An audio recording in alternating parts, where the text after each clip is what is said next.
パーミルクでもメーカーによって全然味違う。なんで富士のやつ、富士やつだから例えばさ、オイスターソースってメーカーによって全然違う。これ3年だったからこれが1年3年がそこなの。同じものなの。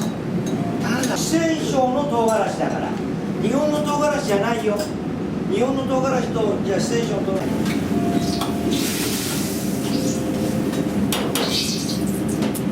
じゃあご飯お願いできますか。